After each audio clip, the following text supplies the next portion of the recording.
The Great War had ended, but nothing felt like peace. The skies were still dark with smoke. The ground was full of broken weapons, destroyed machines, and lifeless bodies. The alien queen stood quietly in the center of the ruined battlefield. Her long silver robe was torn and her face looked tired. But her eyes held more pain than any soldier around her. She was not just a leader.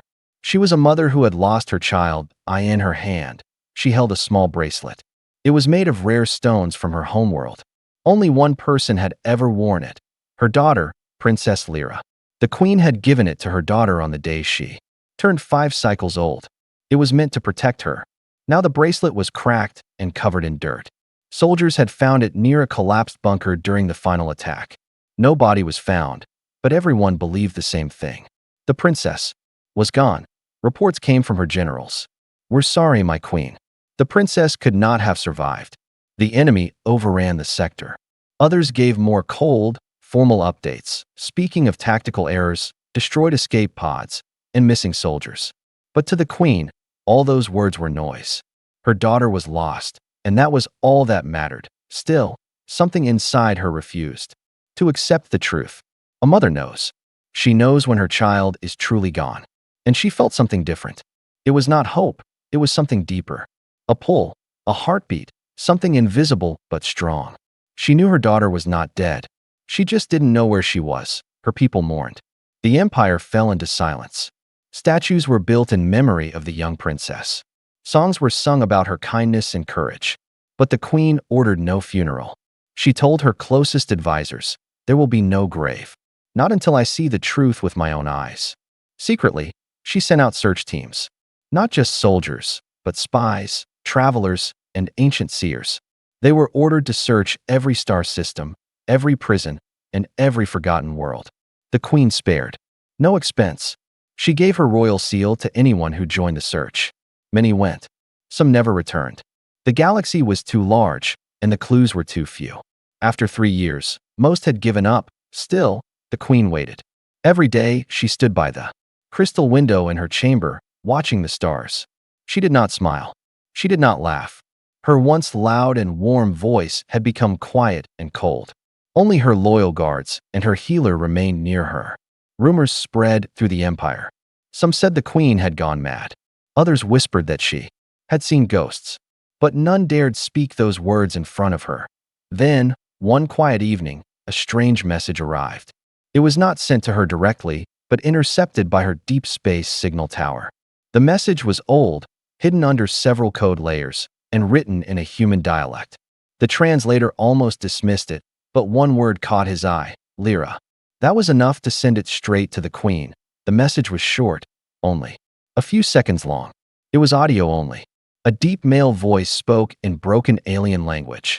He said, "She calls herself Arya now. Found her during the war.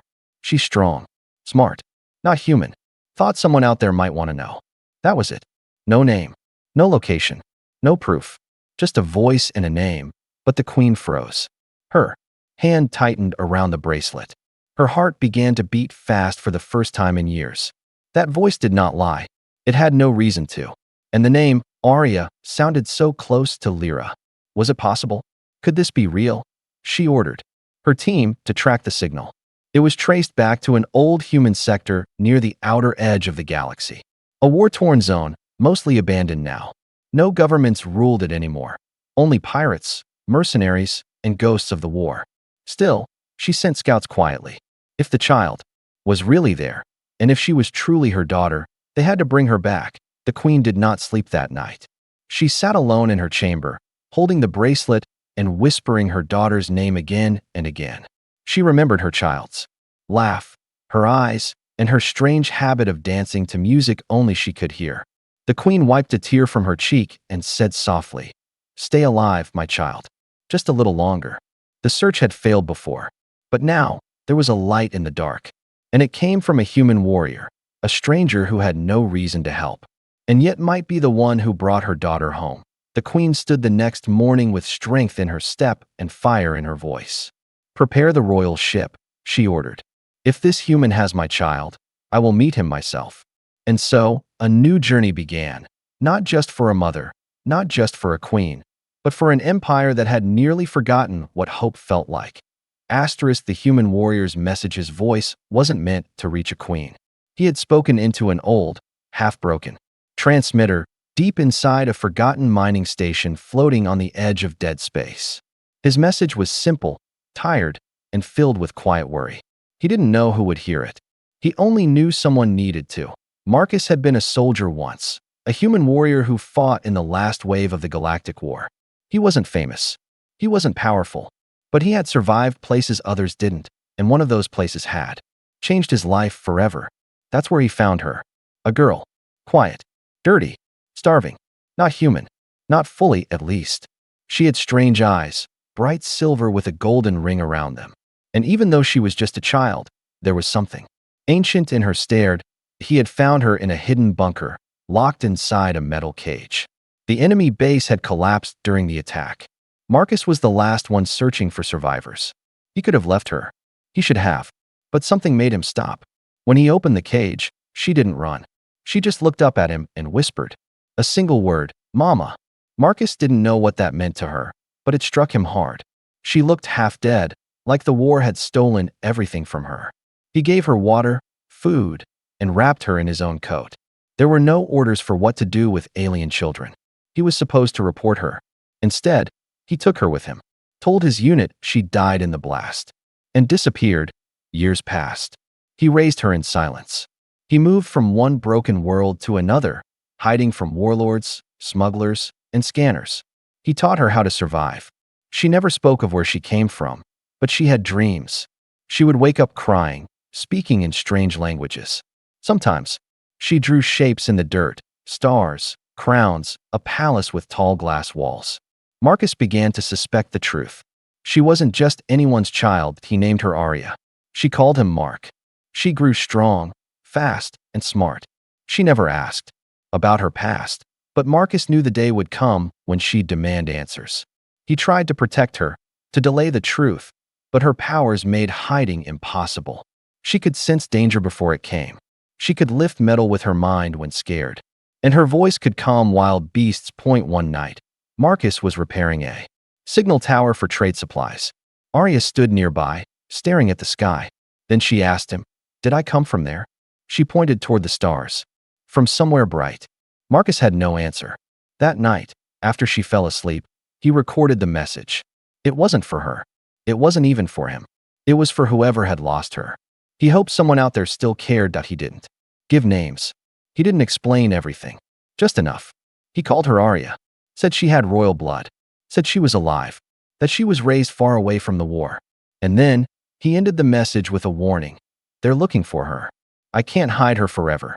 The message flew through the void for months before reaching the Queen's empire. When it did, it set off alarms.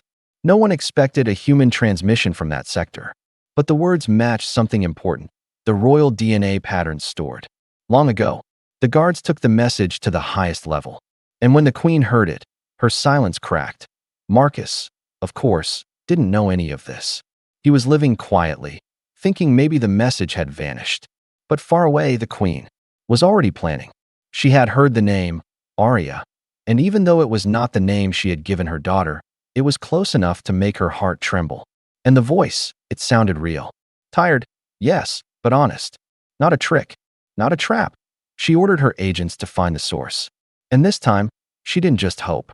She believed. Meanwhile, Marcus watched Arya each day, seeing more and more signs of who she really was. He noticed the way strangers reacted to her, how animals bowed near her, how sick children touched her hands and felt better. Something was happening. She was becoming something more, something powerful, and deep inside, he began to fear. Not for himself, but for her. If others found out, they would not let her live freely. She was too valuable, too rare, too dangerous. He had saved her from one war. But now a new war was rising, a war for her future. He couldn't protect her alone anymore. That's why he sent the message. Not because he wanted to give her up, but because he wanted her to go home. What he didn't know was that the home he hoped for was already on its way. The Queen had heard. And for the first time in years, her voice rose across the palace. Find him, she said. Find the human. Find my daughter. And far out in the stars, the old warriors stood guard. ready for whatever came next. Asterisk escape from the warlords, the child was never supposed to live. That was the truth buried in the ashes of the last war. She had been locked in a cage meant for trophies, forgotten in the ruins of a collapsing empire. But she survived, and that one act of survival changed everything. Arya was not born for the life Marcus gave her. She was meant for thrones, for command, for light. Instead, she grew up in the shadows of abandoned planets, drinking recycled water and sleeping under broken ships. Still, she never complained. She didn't remember her past, not clearly. Only dreams. Sometimes, she saw a tall woman with golden eyes reaching for her. Other times, she felt like fire was chasing her in endless tunnels. But in the real world, all she had was Marcus. And to her, that was enough. They lived on a cold desert moon called Haver 9, far from any trade routes. It was a place full of silence and red sand. Marcus had modified an old bunker to serve as their home. They stayed low, off all networks, never stayed too long in one place. Marcus taught her how to fight, how to hide, how to repair machines, and how to listen to the wind. Arya learned fast. Too fast, by age 12, she could outrun most grown men. She could take apart a laser rifle and rebuild it blindfolded. She didn't know where the knowledge came from. It just lived inside her bones. Marcus noticed. He watched in silence as she did things no normal child could do. She could predict weather changes, feel tremors before they came, and once, when he was trapped under metal beams, she lifted them without touching them. Marcus stared in disbelief, but Arya only cried. "I didn't mean to," she said. "It just happened." But someone had noticed. Someone had been watching. Late one night, a strange hum filled the sky. Arya sat up first. Her body always reacted before her mind. She whispered, "They're here." Marcus grabbed his weapon and looked outside. 3 small warships were descending through the clouds, pirate markings. Not random, not by chance. Someone had told them. Someone wanted the girl. Marcus knew they couldn't fight. Not this many. Not here. He gave Arya a simple order. "Run. I'll follow." But Arya didn't run. She refused to leave him. "We go together," she said. Marcus didn't argue again. They grabbed what little they had, some food, a weapon, her drawings, and fled into the red dunes. The desert tried to kill them. The wind howled. Sandstorms blocked the stars. But Arya kept moving. She could feel the danger like heat on her skin. They ran for hours. Behind them, explosions shook the ground. The warlords weren't just chasing. They were hunting. One night turned into 2. They hid in old tunnels, drank from frozen springs, and slept in turns. Marcus's wound from the escape had worsened. He was bleeding and weak. Arya pressed herbs against it, wrapped it tight, and carried him on her back. She was small but strong. Stronger than he had realized. Out on the 3rd day, the warlords caught up. They came with lights and weapons, shouting in a language Arya didn't recognize. Marcus told her to run again, but this time, she stood tall. Something inside her snapped. She looked at the leader of the group, a giant alien with metal horns, and raised her hand. No weapon, no shield, just a hand. The wind changed at a burst of unseen force through the warlord's back. Their weapons shattered.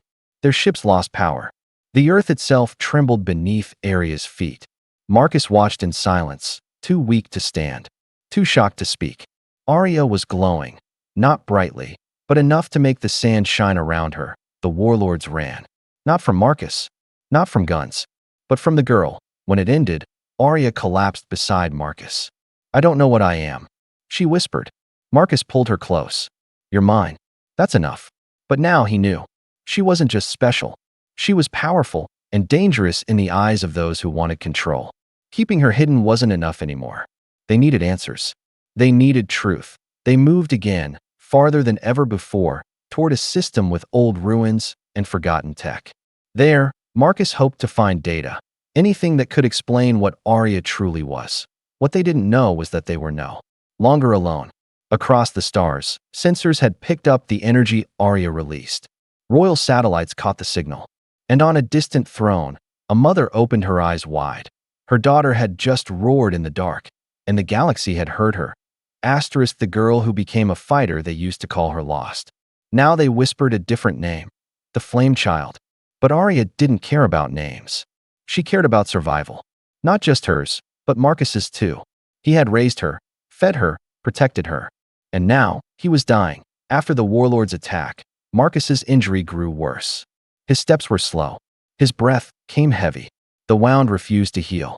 Arya tried everything she knew, old herbs, stems, rest, but nothing worked. Time was running out. She had no choice. She had to become more than just a girl who could run and hide. She had to become someone who could fight.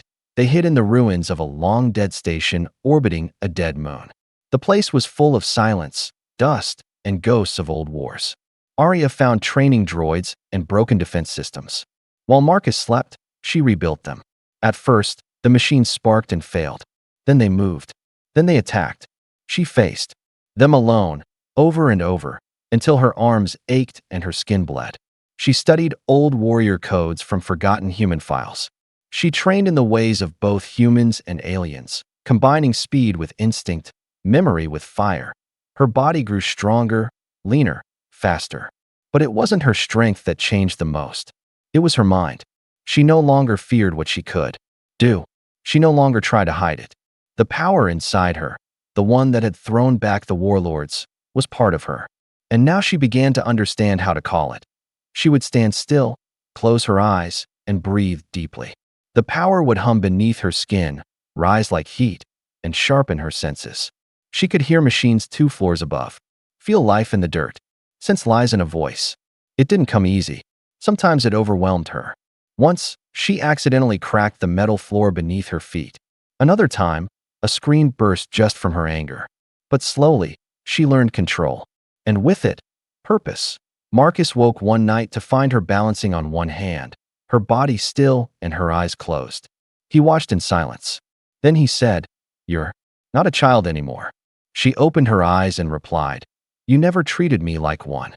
But even as her skills grew, questions burned inside her. Where did this power come from? Why did she have it? Who were the voices in her dreams? She saw a woman in gold, always calling out. A throne room made of crystal. A battle. A fall. Then, darkness.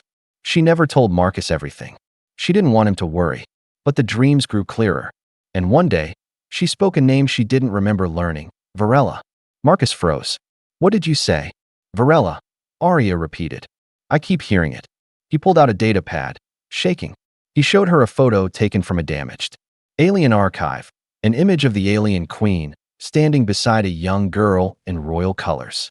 The girl wore a bracelet made of glowing stones. Arya touched her wrist. "That's mine," she said. Marcus looked at her for a long time. "You were never just some lost child," he said. "You were someone the galaxy lost." But the moment didn't last. A message flashed on Marcus's old comms unit. A bounty. Arya's face. Not her real name, but close enough. The warlords wanted her alive. Others wanted her dead. And worse, someone had placed a royal seal on the message. That meant they weren't just hunted by pirates now. Someone powerful was watching. They had to move again. But this time, they weren't just running. Arya had changed. She didn't fear capture anymore. She feared losing the only family she had. They traveled from system to system. Arya fought in underground rings to earn credits for medicine. She wore a hood and stayed silent. But her eyes burned like twin suns, and people noticed. They called her the Silent Flame. Some feared her. Others worshipped her in one fight. Her opponent mocked her, saying, "You're just a girl." Arya didn't respond. She moved so fast, he never saw the punch. He didn't get up again. After that, whispers followed them wherever they went. But power came with danger. Assassins began to appear. Traps were set. One night, Marcus was nearly killed. Arya snapped. She stopped running. She set a trap of her own, lured the hunters into an old mine, and collapsed it behind them. No one survived. Marcus looked at her differently after that. Not with fear, but with sadness. "You're becoming something else," he said. Arya nodded. "I have to." But deep inside, she was still just a girl who wanted to know who she was and where she truly came from. The answer would come soon, because far away, a queen had already seen the bounty. And this time, she recognized the fire in those silver eyes. Asterisk, the hidden truth unfolds. Truth does not always arrive with a knock. Sometimes, it strikes like thunder in the middle of a silent night. For Arya, the truth came when she held a dying child in her arms. They had landed on a small jungle moon called Darovel, hoping to hide for a while. Marcus was healing slowly, and Arya had found a quiet job repairing old farming machines. The people there were kind, mostly refugees. But they whispered strange things about an energy in the forest, a voice that hummed in dreams, a ghost of royalty searching for her blood. Arya thought it was only legend, until the child collapsed near her workshop. The boy was burning with fever, and none of the villagers could help him. Arya stepped forward, placed her hand on his chest, and whispered a sound she didn't even know she knew. The fever faded. The boy opened his eyes, and every person around her fell to their knees. One of the elders came forward and said, "You carry the light voice. That gift belongs only to the blood of Varela." Arya froze. She had heard that name in dreams. Marcus had once spoken it in fear. Now strangers were saying it aloud. That night, Marcus finally told her everything that he showed her, the royal data core he had kept hidden all these years. It contained footage secretly recovered before the palace fell. In it, a small, alien child played under a shining dome. She was surrounded by light, color, and laughter. Then came the attack, explosions, screaming, soldiers rushing in. The screen cracked, but the child's face remained clear. It was Arya, Marcus explained. How he had found her, how he lied to keep her safe, how he watched her grow stronger and feared the day she'd learn who she was. "You are Lyra Varela," he said softly, "daughter of the Empress. The galaxy thinks you died, but you lived." Arya couldn't speak. She walked into the forest alone and sat under a glowing tree. Her memories came back in fragments. A soft song, her mother's hand brushing her cheek, a crown too big for her head, and then fire. So much fire. She cried, not because of fear, but because the girl she had been was a stranger to her now. The next morning, a ship arrived. It wasn't the Queen's. It was a bounty vessel, flying false trade colors. But Arya knew better. She could feel the lie in their landing. She told Marcus to stay hidden and met them at the edge of the jungle. The bounty hunters didn't ask questions. They aimed their weapons. Arya didn't flinch. She raised her hand, and the earth responded. Roots burst from the ground, wrapping around the attackers. The air turned hot. Lightning danced on her fingertips. She didn't kill them, but they would not walk again soon. Marcus came running. He looked at her, amazed. "You didn't used to do that." Arya looked at her hands. "Maybe I did. I just didn't remember how." From that day, the hunt grew worse. She was no longer hiding from people who thought she was dangerous. She was being hunted by those who knew exactly who she was. But something else happened too. Messages began to reach them. Hidden ones, encrypted with royal codes. They spoke of a queen who never gave up. Of agents searching every corner of the galaxy. Of a signal sent by a human that changed everything. That's when Arya understood. Her message had been heard, and far away, on a throne built of starglass. Her mother was preparing for war, not to conquer, but to bring her daughter home. The march to the queen. It began with a name whispered in the dark. Lyra lives. That single phrase spread like wildfire across the outer systems. First spoken by rebels, then repeated by traitors, and finally heard by spies loyal to the crown. Some believed it was a trick. Others said it was impossible. But those who had seen her knew better. The daughter of the Empress had returned, and she was not hiding anymore. Arya had stopped running. Her hands no longer trembled. Her questions no longer ruled her. She was Lyra Varela now, heir to a broken throne, and the child the stars had once mourned. The truth had burned away her fear, and now she was ready to walk toward it. But the road home was not open. It was surrounded by enemies. The Queen's empire had grown weaker during the years of mourning. Border planets had fallen to warlords. Rival houses had begun to rise. And the crown herself, though still powerful, was surrounded by whispers that her grief had made her blind. No one expected her daughter to return, and certainly not with a human guardian by her side. Marcus and Arya knew they had to reach the capital. Not with messages, not with proof, with presence, with eyes and breath and voice. Only then would the galaxy believe the impossible. But their journey was not quiet. Every jump brought new danger. Pirates tried to capture them. Soldiers working for a rival prince ambushed them on a frozen moon. Marcus was shot, and Arya had to fly their ship through an asteroid field alone. using only instinct and a feeling in her blood that told her where to go. They found help in unlikely places. A former palace guard recognized Arya's voice. An old enemy of the queen offered them safe passage in exchange for one word from the rightful heir. And on a shattered mining planet, a group of orphans built them a beacon ship from scrap because she looked like the girl in the old stories. Still, the hardest part came when Marcus collapsed. His injury had never healed fully, and the stress of the journey broke something inside him.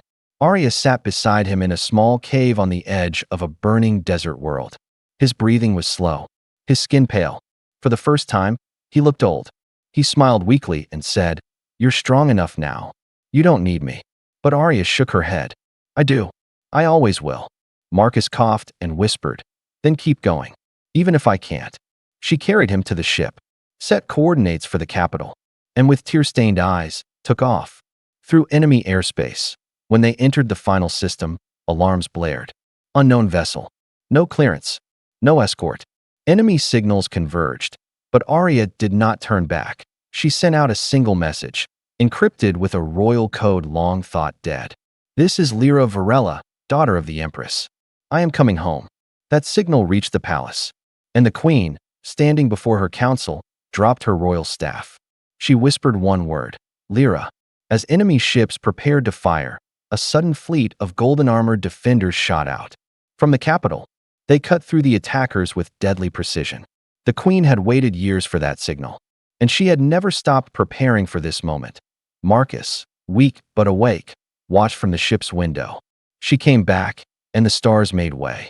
As the royal escort surrounded them, Arya stood tall, head high, fire in her blood, and peace in her heart. The throne she had never known was now within reach. But she was no longer just returning as a lost child. She was returning as a warrior, a protector, and the future. Asterisk the reunion and the rise the gates of the royal city opened. Not with celebration, but with silenced N.O. trumpets. No cheering crowd. Just the heavy sound of armored footsteps and the crackling echo of fire in the air.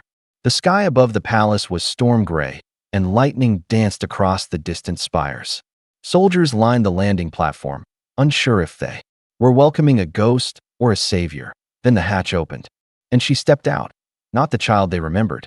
Not the little girl from paintings in the Hall of Mourning. This was someone new. Strong. Steady. Eyes like silver ice. The moment her foot touched royal ground, time seemed to stop. Everyone looked to the throne balcony, and there, high above, the alien queen, Varela the Eternal, fell to her knees. For years, she had carried a galaxy on her back. But at that moment, she carried nothing. Not power, not pride, only the weight of love. Arya walked slowly through the long line of soldiers, her steps firm, her shoulders straight. Marcus limped beside her, leaning on a cane, his body worn but his eyes bright.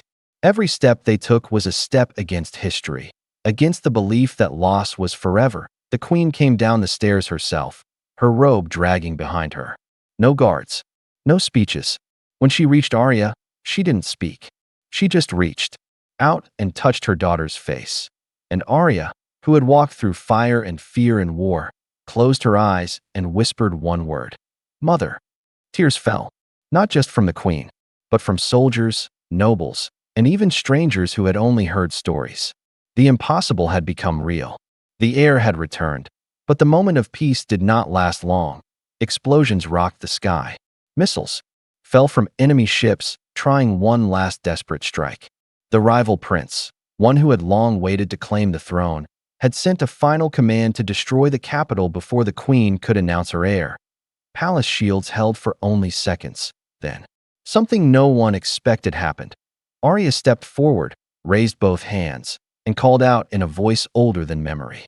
The skies cracked open with light, not from weapons, but from her. A wave of pure energy surged from her body, forming a barrier above the city. The missiles hit and dissolved. When the light faded, she stood untouched, breathing hard, but standing. Marcus whispered from the side, "You just saved a world." The queen turned to her daughter, her voice shaking.